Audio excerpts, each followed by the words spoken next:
मी आज जरांगेंकडेच न्याय मागते माझा, की तुम्ही जसा आज मराठा समाज म्हणून संतोष देशमुखांसाठी न्याय मागत आहात, मी सुद्धा आज मराठा समाजाचीच व्यक्ती आहे. तुम्ही तसाच प्रयत्न माझ्यासाठी देखील करावा. मी आज मराठा म्हणून पूर्ण महाराष्ट्रातील माझ्या मराठा बांधवांना, माझ्या वंजारी समाजाच्या दुसऱ्या बांधवांना देखील आवाहन करते, की मला सुद्धा न्याय पाहिजे. जातीयवाद करून किंवा दबाव निर्माण करून न्यायव्यवस्था काम करत नसते, परंतु बीडमध्ये सध्या असंच काहीसं सुरू आहे. पण सत्य कधीही लपत नसतं. माझा माणूस निर्दोष आहे.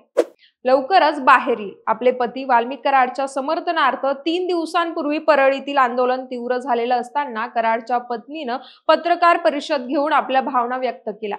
मी देखील संतोष देशमुख यांच्याच जातीची असल्यानं जरांगेंनी मला न्याय द्यावा असा वारंवार पुनरुच्चार केला आणि त्यानंतर चर्चा चालू झाल्या वाल्मिक कराड आणि मंजिली कराड यांच्या आंतरजातीय विवाहाच्या.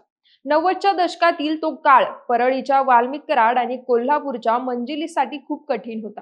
त्यांची पहिली ओळख कशी झाली, प्रचंड विरोध असतानाही त्यांचा प्रेमविवाह कसा झाला, पडद्यामागची नेमकी कहाणी काय आहे, पाहूयात या व्हिडिओच्या माध्यमातून. पण त्यापूर्वी एक महत्त्वाची सूचना, तुम्ही जर आतापर्यंत आमच्या YouTube चॅनेलला सबस्क्राईब केलं नसेल तर अगोदर सबस्क्राईब करा. नमस्कार, मी पूजा आणि आपण पाहतायत महाराष्ट्रभूमी. वाल्मिक बाबूराव कराड मूळ परळी तालुक्यातील पांगरी अर्थात गोपीनाथगडचा रहिवासी. शेतकरी कुटुंबात जन्मलेल्या वाल्मिकच्या घरची परिस्थिती हालाकीची होती. 10वी झाल्यानंतर महाविद्यालय शिक्षणासाठी तो परळीत आला. शिक्षणाबरोबरच 4 पैसे मिळवण्यासाठी त्याचं हातपाय मारणं सुरू होतं. अशातच त्यावेळी वाल्मिक गोपीनाथ मुंडे यांचे विश्वासू फुलचंद कराड यांच्या संपर्कात आला. फुलचंद कराड यांनी त्याला गोपीनाथ मुंडे यांच्या घरी कामाला ठेवलं. गरगड्याची सगळी कामं करत असताना त्याने गोपीनाथ मुंडेंचा विश्वास संपादन केला. वाल्मिक कराडला पुढे परळीच्या थर्मल प्लांटमध्ये कंत्राट मिळू लागलं. पाठीशी मोठं नाव असल्यानं हळूहळू त्याचा परळीत प्रभाव वाढू लागला. मध्यंतरीच्या काळात वैद्यनाथ कॉलेजच्या संचालक मंडळाची निवडणूक झाली.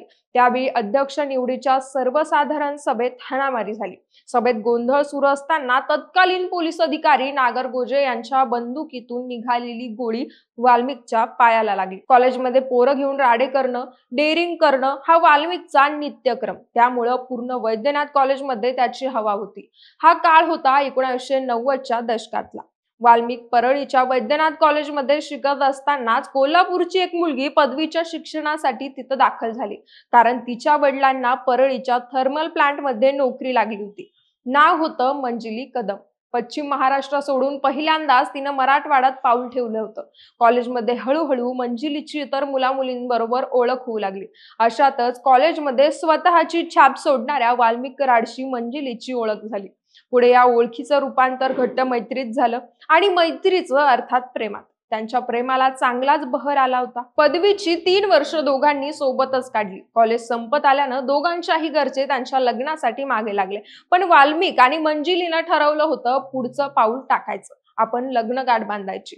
मंजिलीनं आपलं प्रेम प्रकरण आणि वाल्मिकशी लग्न करण्याची इच्छा घरच्यांना बोलून दाखवली. पण जातीची प्रतिष्ठा आडवी येत असल्यानं मंजिलीच्या घरच्यांनी कडाडून विरोध दर्शवला. शेवटी घरच्यांचा विरोध झुगारून तिनं वाल्मिकशी प्रेम विवाह करण्याचा निर्णय घेतला आणि 1990ला मंजिली आणि वाल्मिकनं लग्न केलं. त्याच काळात गोपीनाथ मुंडेंसाठी काम करत असताना वाल्मिकचा संबंध स्वर्गीय पंडितांना मुंडे आणि धनंजय मुंडे यांच्याशी आला. धनंजय आणि वाल्मिकचे मैत्रीचे सूर चांगले जुळले. धनंजय मुंडेंसोबत काम करताना त्याने आपल्या परळीच्या राजकारणात चांगला जम बसवला. पडद्यामागून घर सांभाळण्याची सर्व जबाबदारी मंजिली पार पाडायची, सर्व व्यवहार बघायची. वाल्मिक आणि मंजिलीला सुशील कराड आणि श्री कराड अशी 2 मुलं आहेत. मोठा मुलगा सुशील कराड हा पांगरी गावचा सरपंच देखील आहे. खंडणी आणि सरपंच संतोष देशमुख हत्या प्रकरणात आरोपी असलेल्या वाल्मिक कराडची दिवसागणिक काही ना काही प्रकरण बाहेर येतात. फरार असताना CIDनं ज्योती जाधव नामक महिलेची कसून चौकशी केली होती.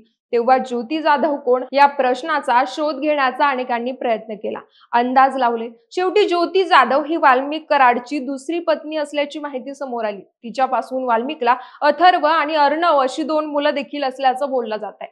वाल्मिक कराडनं मंजिली आणि ज्योती या दोन्ही पत्नीच्या नावावर करोडो रुपयांची संपत्ती केली असल्याचं आता समोर येत आहे. कराडवर वरद हस्त ठेवणारे मंत्री धनंजय मुंडेंचे देखील 2 विवाह झाल्याची माहिती आहे. त्यांचा पहिला प्रेमविवाह हा इंदोर मधील करुणा शर्मा हिच्याशी झाला होता. तिच्यापासून धनंजय मुंडेंना शिशिव आणि शिवानी अशी 2 मुलं आहेत. 1995 ते 2005 या काळात करुणा शर्मा आपल्या माहेरी इंदोरला जाताना त्यांच्या सोबत धनंजय मुंडे आणि त्यांचे मित्र म्हणून देवेंद्र फडणवीस नेहमी सोबत असायचे, असं करुणा शर्मा यांनी आपल्याला स्वतः सांगितल्याचं भूमाता ब्रिगेडच्या प्रमुख तृप्ती देसाई म्हणाल्यात. मुंडेंच्या धर्मपत्नी राजश्री मुंडे यांच्यापासून त्यांना वैष्णवी, जानवी आणि आदिश्री अशा 3 मुली आहेत. याबद्दलची सर्व माहिती धनंजय मुंडे यांनी आपल्या निवडणूक प्रतिज्ञापत्रात दिलेली आहे. दिवंगत भाजप नेते गोपीनाथ मुंडेंचा देखील आंतरजातीय प्रेमविवाह झाला होता.